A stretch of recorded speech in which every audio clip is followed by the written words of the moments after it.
Alright, this is my 2013 Kink Liberty bike check. I have Alienation Black Sheep rims, if you can see that.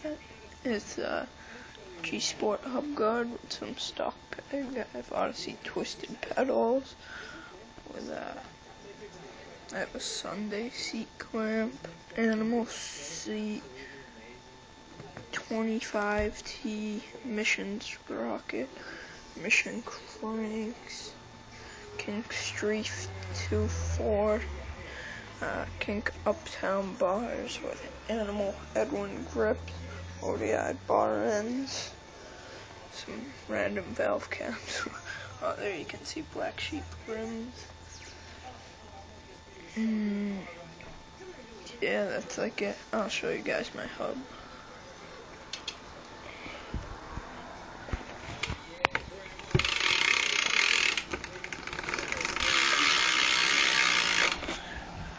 Yeah, that's pretty straight.